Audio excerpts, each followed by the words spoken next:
let's understand what has led to this crisis at Vistara.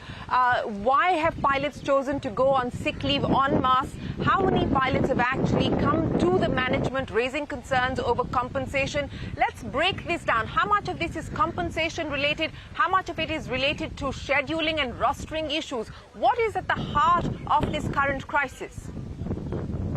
So, Shireen, I just have to, again, state this unequivocally. The reason why we had this whole situation over the weekend, let me break it down for you. We've been growing pretty rapidly. Over the last month, we've taken delivery of 3 or so additional aircraft. And what happens is every month we come up with rosters to crew these flights for pilots and cabin crew.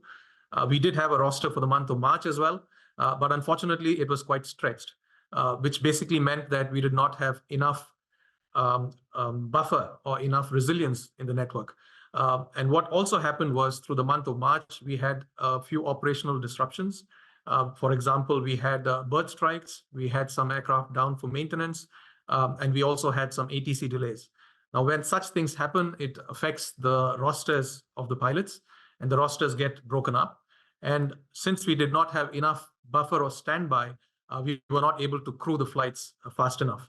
And then it started snowballing because we had to wait for the next set of crew to come in and so on and so forth. So the point that you made about sick leave and pilots calling in sick, I have to say that actually towards the end of the financial year in March, sick leave for us usually goes up because that's the end of the year. And that is a normal trend. We had planned for that. Maybe it was slightly higher than that, but that was not the main reason why this happened. I think on a planning level, we should have done better. We were a lot more aggressive, perhaps, than we should have been. You're essentially saying that the pilots going on leave is part of what happens at the year end. This was not a sign of protest. Some degree may have been, but pilots going on sick leave was something that the management had already factored in, but clearly not planned as effectively as it ought to have. So this was not a mark of protest. Is that what you're saying? Yes, what I'm saying is that there is, we are aware that there's certain, feedback and certain concerns, whether it's with rostering or whether it's with contracts, and I'll come to that later.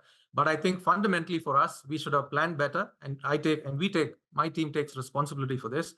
It's a situation that should and could have been avoided. And as I said, there are pilots who stepped in fact, who canceled their leave and came in to operate some of these flights, and I'm grateful for that. But at the end of the day, I think this was something that should have been managed better. The amount of sick leave that is being mentioned in various media reports, I again have to clarify that it's nowhere significantly higher than what usually happens during this part of the year.